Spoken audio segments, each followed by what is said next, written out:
Prime टाइमची सुरुवात महत्त्वाच्या बातमीने आपण करूया। शेतकरी आत्महत्या हा आजचा विषय नाही। या वादग्रस्त वक्तव्यामुळे विरोधकांच्या टीकेचं लक्ष ठरलेले कृषी मंत्री अब्दुल सत्तार आता पुन्हा एकदा नव्या वादात सापडण्याची शक्यता आहे। राज्यामध्ये सध्या अवकाळी पाऊस आणि गारपिटीने धुमाकूळ घातलाय। अवकाळी पावसामुळे उभी पिकं आडवी झाली आहेत। शेतकरी अजूनही मदतीच्या प्रतीक्षेत आहेत। अशा परिस्थितीत कृषी मंत्री अब्दुल सत्तारांनी नुकसानग्रस्त शेतकऱ्यांची थट्टाच केली आहे। कृषी मंत्री रात्रीच्या अंधारात शेतकऱ्यांच्या बांधावर पोहोचले। नाशकातल्या निफाडमध्ये सत्तार नुकसानाची पाहणी करण्यासाठी पोहोचले। मात्र मंत्र्यांच्या अंधारातल्या या दौऱ्यावर शेतकऱ्यांनी आता संतप्त भावना व्यक्त केल्या आहेत। रात्रीच्या अंधारात मंत्र्यांना काय दिसणार असा सवाल शेतकऱ्यांनी विचारला। त्यानंतर शेतकऱ्यांच्या व्यथा समजून न घेता मंत्र्यांनी स्वतःच ऐकवल्याने शेतकरी आणखी संतप्त झाले। त्यामुळे कृषी मंत्र्यांचा हा पाहणी दौरा होता की देखावा होता असा सवाल आता विचारला जातोय। व्यक्ती या सगळ्या नजरेपुढे आल्या आणि माझ्या अक्षरशः डोळ्यातून सगळ्यांचे अश्रू यायला लागलं होतं, परंतु त्याही परिस्थितीत घरातल्यांना सावरलं आणि दरवाजा लावून घेतला। पाऊस गेल्यानंतर बाहेर येऊन बघितलं तर पूर्ण बर्फ पडलेलं होतं आणि बागात जायची हिंमत नव्हती। त्यावेळेस कृषीचे आणि स्थानिक आमदार तातडीनं आले। त्यावेळेस बागात जाऊन बघितलं तर पूर्ण बागाचा सडा पडलेला होता। इथं बंधू आहे माझे बाळासाहेब गंगाळे, त्यांच्याच बागेत जवळ गेलो आम्ही तर तिथं पूर्ण द्राक्ष असे खाली पडलेले होते। साहेब, आमची एकच विनंती आहे, जे क्रॉप कव्हर म्हणून एक स्कीम राबवणार होते तुम्ही, ती जर राबवली असती तर आम्हाला द्राक्ष बागेवरती क्रॉप कव्हरनं हे बागा वाचल्या असत्या। आम्ही याच्यासाठी बँकेचे कर्ज घेतले आणि आता ते कुठून फेडायचे? त्याच्यानंतर आता पुढचं क्रॉप कसं उभं करायचं? मुलं शिक्षणाला आहे, पुढच्या वर्षाचे क्रॉप तयार करता येईना। शासनाकडे एक विनंती आहे तुम्हाला साहेब, काहीतरी मदत करा।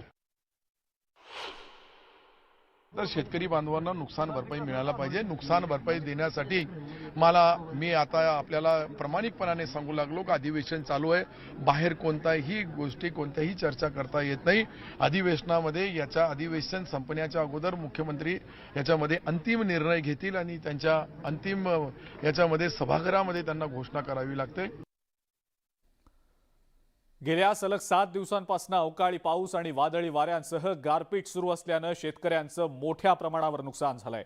काढणीसाठी आलेला कांदा, गहू आणि हरभऱ्याची पिकं शेतात अक्षरशः आडवी झालेली आहेत। शेतीमध्ये केलेला खर्च देखील निघणार नसल्याची परिस्थिती आता शेतकऱ्यांसमोर आहे। अवकाळी पावसामुळे शेतातील ओल तशीच असल्याने आडवी झालेली पिकं आता जागेवरच कुजण्याची शक्यता आहे। राज्यात नंदुरबार, मनमाड, वाशिम, बुलढाणा आणि जळगावात सातत्याने पाऊस पडतोय। या अवकाळी पावसामुळे आंबा, कांदा, लिंबाचं अतोनात नुकसान झालंय। अवकाळी पावसामुळे शेतकऱ्यांचं अक्षरशः कंबरडं मोडलंय। लवकरात लवकर नुकसान भरपाई देण्याची मागणी शेतकरी करतायत। तर दुसरीकडे नांदेडमध्ये सातत्याने पाऊस पडतोय। शेतकऱ्यानं खरबूज आणि टरबुजाची विक्री अगदी कमी पैशात केलेली आहे।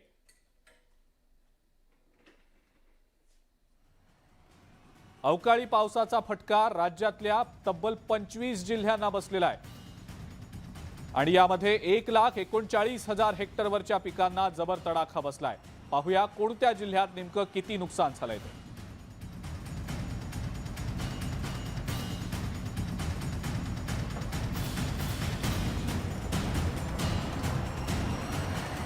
गहू, हरभरा, ज्वारी, कांदा पिकासह भाजीपाला पिकं आणि द्राक्ष, डाळिंब, केळी, पपईची मोठ्या प्रमाणावर हानी झालेली आहे। चारा भिजल्यामुळे जनावरांच्या वर्षभराचा चाऱ्याचा प्रश्न आता गंभीर बनलेला आहे। नांदेडमध्ये 23,821 हेक्टरचं नुकसान झालेलं आहे। जालन्यामध्ये 15,080 हेक्टर इतकं शेतीचं नुकसान झालंय। तर अहमदनगरमध्ये 12,198 हेक्टर इतकं शेतीचं नुकसान झालेलं आहे। बीडमध्ये 11,356 हेक्टरवरच्या शेतीचं नुकसान झालंय। लातूरमध्ये 11,795 हेक्टरवरील शेतीचं नुकसान झालंय। धुळ्यामध्ये 9,017 हेक्टर वरील शेतीचं नुकसान झालेलं आहे। छत्रपती संभाजीनगर जिल्ह्यात 7,762 हेक्टरवरच्या शेतीचं नुकसान झालंय। यवतमाळमध्ये 6,539 हेक्टरवरील शेतीचं नुकसान झालंय। नाशकात 4,275 हेक्टर जमिनीचं नुकसान झालेलं आहे। वाशिम जिल्ह्यात 4,981 हेक्टरवरील शेतजमिनीचं नुकसान झालंय। बुलढाण्यात 3147 हेक्टरवरील शेतीचं नुकसान झालंय. पालघर जिल्ह्यात 2017 हेक्टरवरील शेतीचं नुकसान झालेलं आहे. नंदुरबारमध्ये 1814 हेक्टरवरील शेतीचं नुकसान झालंय. सोलापुरात 3977 हेक्टरवरील शेतीचं नुकसान झालंय. तर अमरावतीमध्ये 1517 हेक्टरवरील शेतीचं नुकसान झालंय. परभणीमध्ये 2400 हेक्टरवरील शेतीचं नुकसान झालंय.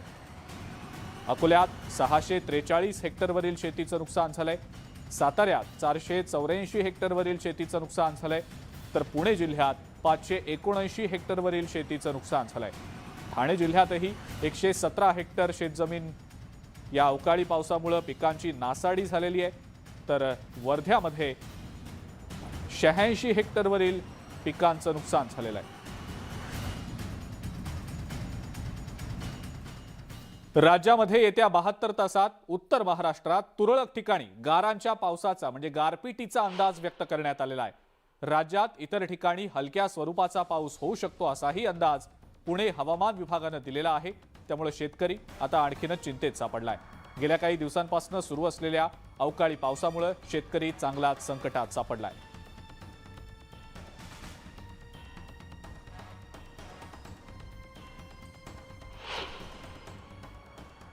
तो अभी ये स्टेज में एक्सपेक्टेड 23 के आसपास छुटपुट गारा पड़ने की शक्यता बन सकता.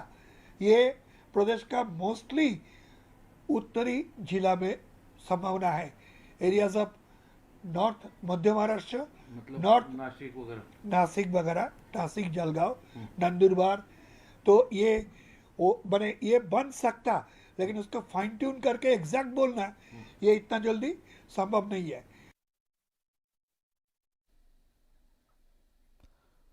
लोकसभेसोबतच महाराष्ट्रातल्या विधानसभा निवडणुका होणार असल्याच्या चर्चांना आता राजकीय वर्तुळामध्ये उधाण आलेलं आहे. पुढच्या वर्षी एप्रिल-मे मध्ये होणाऱ्या लोकसभा निवडणुकांसोबत विधानसभा निवडणूकही घेण्याचा प्रस्ताव प्रदेश भाजपनं दिल्याचं सांगितलं जात आहे. निवडणुका एकत्र घेण्याचा प्रदेश भाजपनं केंद्रीय नेतृत्वाला प्रस्ताव दिल्याची माहिती सूत्रांकडून मिळतेय. राज्यातल्या विधानसभा निवडणुका या लोकसभा निवडणुकीसोबतच घ्याव्यात असा महाराष्ट्र भाजपचा सूर आहे. कारण शिवसेनेतून फुटून एकनाथ शिंदे यांनी भाजपसोबत सरकार स्थापन केलंय.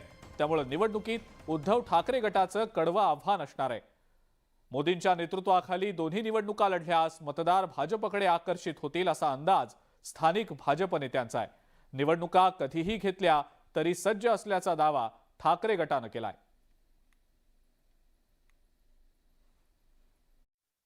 कुठलाही प्रस्ताव भारतीय जनता पार्टीच्या राज्य कार्यकारिणीने केंद्राकडे पाठवला नाही. ही कपोल कल्पित बातमी आहे.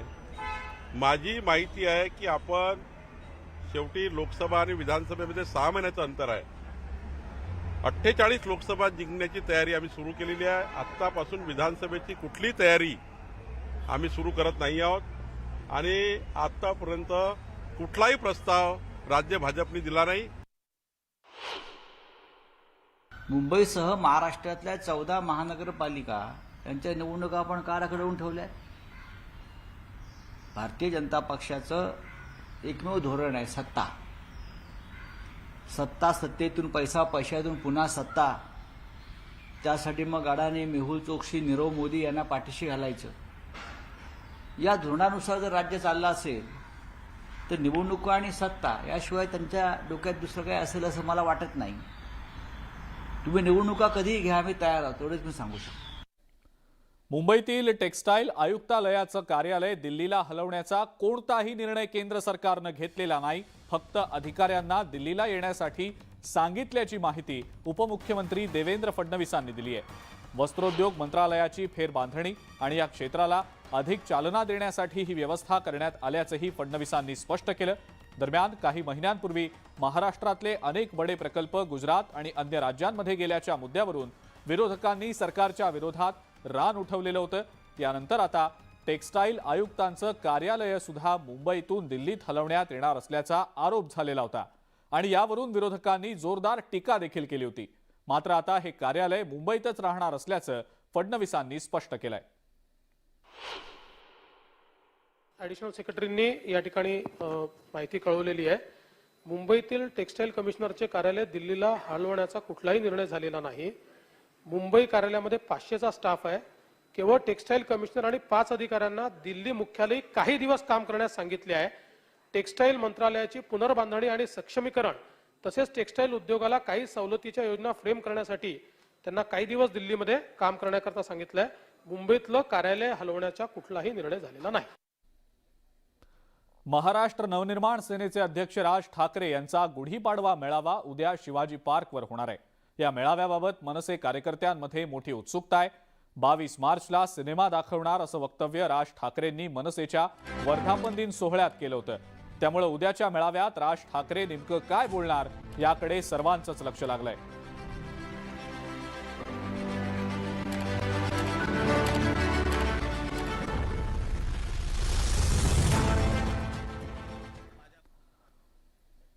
राज्यामध्ये एकीकडे विद्यार्थी शालेय पोषण आहारापासून वंचित आहेत, तर दुसरीकडे पोषण आहार म्हणून दिला जाणाऱ्या तांदळात भेसळ केली जात असल्याचा आरोप केला जातोय. शालेय पोषण आहाराअंतर्गत दिल्या जाणाऱ्या तांदळात प्लास्टिकचे तांदूळ दिले जात असल्याचा आरोप करण्यात येतोय. सोलापूरच्या सांगोला तालुक्यातल्या घेरडीच्या सरपंच सुरेखा पुकळे यांनी हा आरोप केलाय. दरम्यान यानंतर आता आमदार शहाजी बापू पाटील यांनी या संदर्भात तहसीलदारांना चौकशीच्या सूचना दिलेल्या आहेत.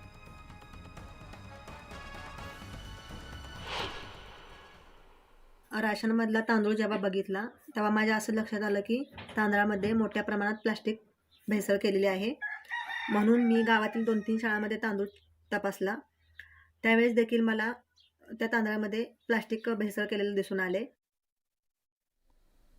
राज्य सरकारच्या वतीनं गरीब रुग्णांसाठी विविध योजना आणि सवलती दिल्या जात असल्या तरीही अनेकदा खासगी आणि धर्मादाय रुग्णालयांमधनं या योजना रुग्णांना दिल्या जात नाहीत किंवा नाकारल्या जात असल्याचं दिसून आलेलं आहे. मात्र यापुढे रुग्णांना अशी सुविधा नाकारणाऱ्या रुग्णालयांवर कठोर कारवाई करण्याची घोषणा विधानसभा अध्यक्ष राहुल नार्वेकर यांनी केलेली आहे. विधिमंडळानं सर्वसामान्य जनतेसाठी सुविधा दिल्या असून जर त्या नाकारल्या जात असतील तर हा विधिमंडळाचा अपमान समजून संबंधित रुग्णालयांवर विधिमंडळाचा अवमान किंवा हक्कभंगासारखी कठोर कारवाई केली जाणार असल्याचंही त्यांनी सांगितलं. शिवाय रुग्णालयात उपलब्ध असलेल्या सुविधा आणि खाटांची माहिती रुग्णांना कळावी यासाठी लवकरच एक ॲप सुरू करण्यात येणार असल्याची माहितीही त्यांनी दिलेली आहे. त्यांच्याशी या संदर्भात संवाद साधलाय आमचे न्यूज कोऑर्डिनेटर तुषार शेटे यांनी. राज्यातल्या गरीब रुग्णांसाठी राज्य सरकारच्या वतीनं विविध सोयी सुविधा दिल्या जातात, मात्र त्या हॉस्पिटलकडनं नाकारल्या जातात आणि अशा सोयी सुविधा नाकारणाऱ्या हॉस्पिटलवरती आता कडक कारवाई करण्याचे निर्देश महाराष्ट्राच्या विधानसभेचे अध्यक्ष ॲडव्होकेट राहुल नार्वेकर यांनी दिलेले आहेत. ते स्वतः आपल्यासोबत बोलण्यासाठी उपस्थित आहेत. राहुलजी, खूप मोठा डिसिजन आहे, कारण की रुग्णांच्या प्रती आपण अनेक निर्णय घेत असतो, मात्र हॉस्पिटलकडनं त्याची अंमलबजावणी होत नाहीये. आणि आता जी विशेष रुग्णालय असतील, धर्मादाय रुग्णालय असतील किंवा मोठमोठ्या प्रायव्हेट रुग्णालयांमध्ये जे गरिबांवरती मोफत किंवा सवलतीच्या दरात उपचार केले जाणार आहेत, या रुग्णांना आता याचा किती दिलासा मिळणार आहे? जेव्हा पेशंट्स हॉस्पिटलमध्ये जातात तेव्हा अनेक वेळा असं दिसून येतं की ह्या पेशंट्सना एंटरटेन केलं जात नाही. ह्यांना त्या इंडिजंट पेशंट म्हणून जी ट्रीटमेंट द्यायची असते ती दिली जात नाही. आणि या संदर्भातले अनेक वेळा अशी समस्या विधानसभेतील अनेक सदस्यांनी सभागृहात मांडली आहे. एकूण पेशंट्सना होणारा त्रास अथवा ही स्कीम प्राप्त करून घेण्यासाठी येणाऱ्या अडचणी किंवा हॉस्पिटल्सकडनं होणारे दिरंगाई अथवा त्यांना एक बगल देण्याचा जो प्रयत्न होत होता, त्या सगळ्याच संबंधात आम्ही चर्चा केली आणि त्यातून आता निश्चितपणे काही आम्ही उपाययोजना बनवल्या आहेत, सुचवल्या. याआधी सुद्धा अनेकदा आपण सांगितलेलं होतं की रिकाम्या खाटा किती आहेत त्यांचा एक डॅशबोर्ड तयार करावा, मात्र सुरुवातीला आदेश दिले जातात, मात्र त्याची अंमलबजावणी होत नाही. आता एक विशेष ॲप केलं जाणार आहे, ते सर्वसामान्यांपर्यंत कसं पोहोचवलं जाईल? बरोबर. आम्ही आजच्या बैठकीत हा निर्णय घेतला. आरोग्यमंत्र्यांना पण तसे निर्देश दिले गेले की आपण लवकरात लवकर धर्मादाय आयुक्त असतील किंवा LNJDचे अधिकारी असतील यांच्या मार्फत एक ॲप तयार करून घेण्यात यावा आणि त्या ॲपमध्ये जे बेड्स अवेलेबल आहेत, कोणत्या हॉस्पिटलमध्ये बेड्स अवेलेबल आहेत, इंडिजंट पेशंटसाठी किती बेड्स अवेलेबल आहेत, या सगळ्याची माहिती ही डे टू डे बेसिसवरती त्या ॲपवरती लोड होणं आवश्यक होईल. आणि जर का त्यातून असं दिसून आलं की कुठच्याही प्रकारची दिरंगाई होते किंवा कोणताही नेमलेला अधिकारी हे काम बरोबर करत नाहीये, तर निश्चितपणे सभागृहात दिलेलं हे आश्वासन असल्यामुळे आणि सभागृहातला आश्वासित केलं असल्यामुळे हा सभागृहाचा अवमान असं ठरलेल आणि त्याविषयी आम्ही योग्य ती कठोर कारवाई करू. हक्कभंग असेल, इतर कुठची कारवाई असेल, ती कारवाई केली जाईल. त्यामुळे ह्या विषयाला सर्व अधिकारी वर्गांनी अत्यंत आणि हॉस्पिटल्सनी अत्यंत गांभीर्याने बघण्याची गरज आहे आणि मला खात्री आहे या पुढच्या काळात आपल्याला तसं दिसून येईल. अगदी. तर आता थेट विधानसभा अध्यक्षांनी स्पष्ट केलेलं आहे की जर आता हॉस्पिटलनी रुग्णांना सुविधा दिली नाही तर तो सभागृहाचा अवमान ठरू शकतो आणि त्या पद्धतीनं त्या रुग्णालयावरती तशी कारवाई केली जाऊ शकते. त्यामुळे किमान आता मनमानी करणाऱ्या रुग्णालयांना चाप बसेल अशी अपेक्षा व्यक्त करायला हरकत नाही. व्हिडिओ जर्नलिस्ट संदीप पवारसह तुषार शेटे, न्यूज 18 लोकमत, मुंबई. आणि या सगळ्या महत्त्वाच्या बातम्यांसोबतच प्राईम टाइम मध्ये आज वेळ झाली आता इथंच थांबण्याची. ताज्या बातम्या आणि अपडेटसाठी बघत राहा फक्त न्यूज 18 लोकमत.